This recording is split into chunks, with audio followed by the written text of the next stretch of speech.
ఆధారం కూడా వాళ్ళ దగ్గర లేదు. హేమాకాంత్ రెడ్డి ఉన్నాడు, అతను కూడా ఒక ఏజెంట్, డబ్బులు కలెక్ట్ చేసిన ఏజెంట్ కాబట్టే తను వచ్చి అతను కూడా విచారణకు అందుబాటులో లేడంటే తను అంటే మామూలుగా నాకు తెలిసి పారిపోయి ఉండొచ్చు, అంటే వెళ్ళిపోయి ఉండొచ్చు. కోర్టులో బెయిల్ వేసిన తర్వాత అతను మీడియా ముందుకు రావడానికి అవకాశం ఉంది. తను ఎక్కడుండో కూడా మనకు తెలీదు. లేదండి, మనకి అతను టచ్ లో లేడు. ఎందుకంటే ఇగో చూడండి, మీకు ఇగో చూడండి, మమ్మల్ని ఎవరైతే మంగ్లీ అనుచరులు ఉన్నారో చూపిస్తున్నా, మంగ్లీ అనుచరులు ఉన్నారో వాళ్ళు ఎలా మమ్మల్ని వెంబడిస్తున్నారో, ఎలా అడిగితే వివరాలు అడిగితే పారిపోతున్నారో మీకు చూపిస్తా. వెనక్కి తగ్గుతారా మరి? బెదిరింపులకు ఎక్కడ తగ్గే ప్రసక్తే లేదు. ఖచ్చితంగా బాధితులకు న్యాయం జరిగేంత వరకు నేనుంటా. అదే విధంగా మంగ్లీ గారు ఏదైతే ఆరోపణలు చేశారో అవన్నీ కూడా ప్రూవ్ చేయాలి. లేకపోతే మేడం గారికి హైకోర్టులో సినిమా చూపిస్తా. తప్పకుండా ఎక్కడైనా ఇప్పుడు ఆవిడకి సంబంధించినటువంటి ఏ ఆధారం లేకపోతే నిరూపించుకోమనండి. వాళ్ళ తమ్ముడు ప్రత్యక్షంగా ఎందుకుండో, ఎవరైతే ప్రధాన నిందితుడు రమావత్ మధు ఉండో మీకు డైమండ్ నెక్లెస్ కొనిచ్చిందని ఎవరైతే భరత్ నాయక్ ఎవరో మొన్న ఒక ప్రధాన మీడియాలో కూడా చెప్పిండు, మీ అభిషేక్ నాయక్ ఎందుకు మీకు పరిచయం అయితే డైమండ్ నెక్లెస్ కొనిచ్చేంత పరిచయం ఎక్కడిది? మీరు పాటలు పాడుతుంటే మీ బ్యాండ్ లో అతనుండి ఎంజాయ్ చేసే పరిచయం ఎక్కడిది? మీరు వాళ్ళ ఇంటికి వెళ్ళి అర్ధరాత్రి ఫోటోలు దిగొచ్చేంత పరిచయం ఎక్కడిది? ఎవడైతే ప్రధాన నిందితుడు రమావత్ మధు, భరత్ చౌహాన్, శైలజ చౌహాన్ తో మీ తమ్ముడు ఎందుకు ట్రావెల్ చేసిండు? బాధితులతో మీ తమ్ముడు ఎందుకు ట్రావెల్ చేసిండు? గుళ్ళు గోపురాలు ఎందుకు తిరిగిండు? వాళ్ళతో చాటింగ్లు ఎందుకు చేసిండు? వాళ్ళతో డబ్బులు పెట్టుబడి పెట్టండి, మంచి లాభాలు వేస్తాను ఎందుకు చెప్పండి? చెప్పండి.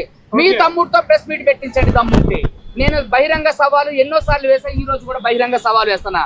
మీ దగ్గర ఒక్క ఆధారం ఉన్నా తీసుకొని రండి.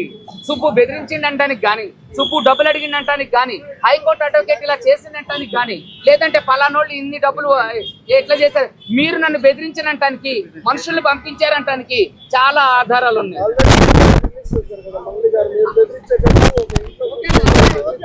అయితే దాంట్లో ఎక్కడైనా నేను బెదిరించినట్టు కానీ, డబ్బులు అడిగినట్టు కానీ, భయపెట్టి వాళ్ళే నన్ను బ్రతిలాడుతున్నారు.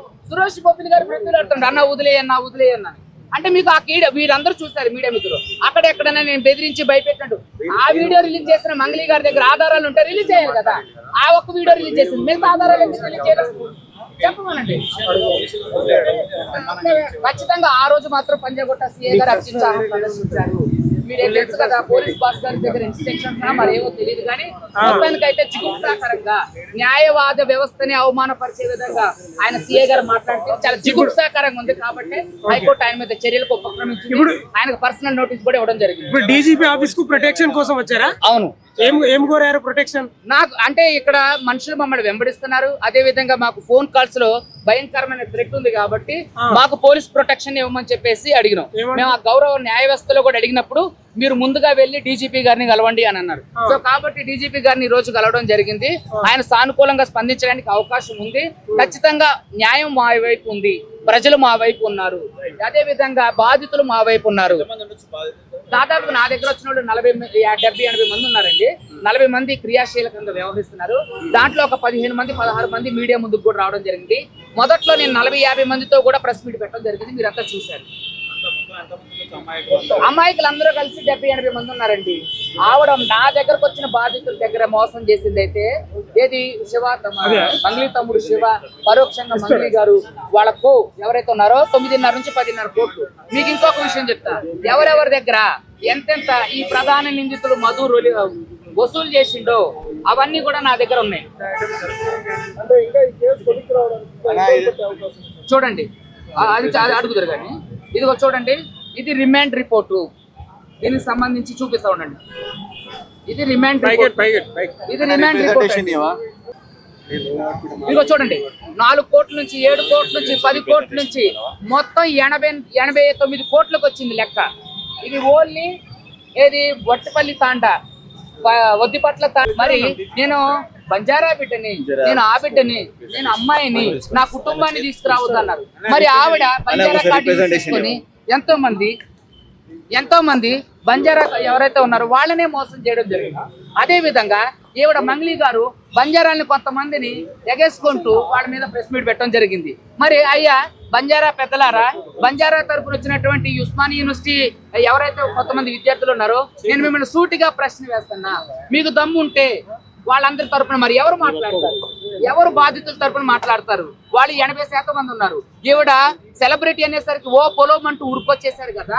మరి మీ బంజారా బిడ్డలే 80% ఉన్నారు. వాళ్ళ తరపున మీకు దమ్ముంటే నిలబడి వాళ్ళకి న్యాయం చేయండి. వాళ్ళ తరపున మీరు మాట్లాడండి, పోరండి. ఇవాళ కూడా ఎన్నో కాల్స్, సార్ మేము ఇంత మోసపోయిన ఆటో డ్రైవర్, ఆశా వర్కర్లు, కూలికి వెళ్లే వాళ్ళు ఉన్నారండి. దయచేసి నేను ఒకటే చెప్తున్నా, మంగ్లీ గారికి దీంట్లో సంబంధం లేదనుకుందాం. మంగ్లీ గారు కూర్చోబెట్టి మాట్లాడి సెటిల్ చేయడానికి ఆవిడకు ఒక క్షణం పని కాదు. ఏమంటే నేను అమ్మాయి పేరు ఎప్పుడు తీయలేదు. నేను వేరే ఒక ఇంటర్వ్యూలో సరదాగా చెప్పిన సందర్భాన్ని అప్రస్తుతమైనటువంటి ఈ అంశానికి జోడించారు కదా. ఇప్పుడు నేను ఎప్పుడన్నా మంగ్లీ గారితో నాకు ఫలానా వాళ్ళు అంటే క్రష్ అని, అవునండి క్రష్ అనేది ఏమన్నా భూత లేదా క్రష్ అనేది ఏమన్నా అసహ్యమైన పదమా? ఇప్పుడు చాలా మంది హీరోయిన్లు క్రష్ ఉంటారు, అది తప్ప? అయితే ఏమన్నా నేను మంగ్లీ గారితో ఏమన్నా చెప్పానా? అసలు ఆ డిస్కషన్ జరిగిందా? మీరు మంగ్లీ గారిని అడగాల.